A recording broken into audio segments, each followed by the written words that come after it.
I'm Matt Johnson, seasoned founder and serial entrepreneur, and today I'm going to be answering questions from the Startups subreddit.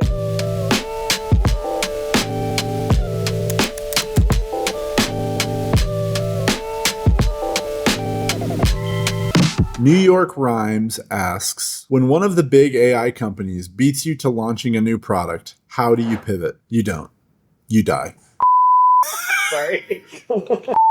But seriously, this is why it's really important for you to have a defensible moat. And what that means is what makes what you're doing so much different that a big company can't quickly beat you to the punch. And I think that's the thing that you need to really wrestle with and battle test before taking action and building your life around a startup that can be cannibalized by a big company. Catbun 2020 asks, does any other founder feel lonely? Absolutely. There was times, and there are times even today, where you feel lonely building your company. And the reason is because you are so inundated in a passion and in a goal, and it takes so much work for it to actually come to fruition. No one else will understand unless they've been through it before. That's why it's extremely important to find other founders and people that are building and surround them in a network, almost like a support group, because you get encouragement, you get life, knowing that you're not the only one building beyond today.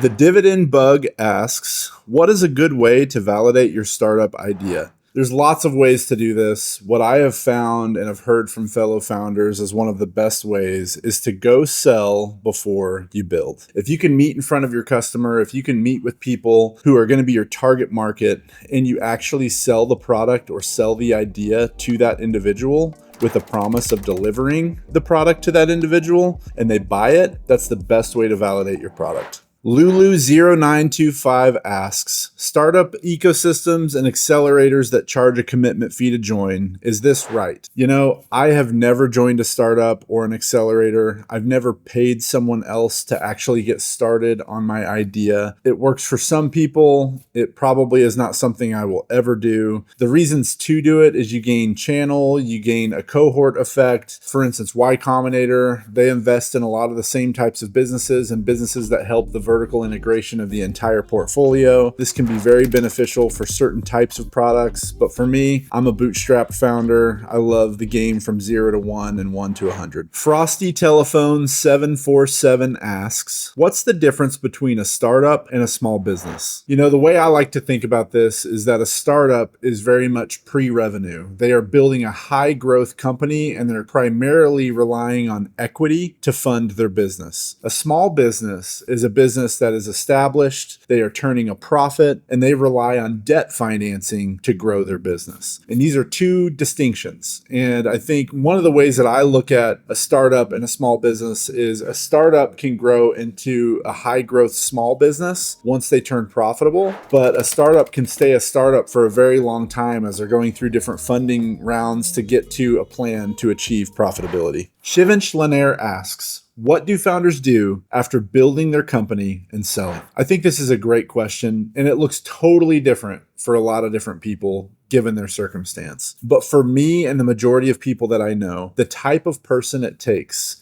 to found a company and sell it successfully is the type of person that will never retire. They love building things. They love galvanizing a team. They love the game of business.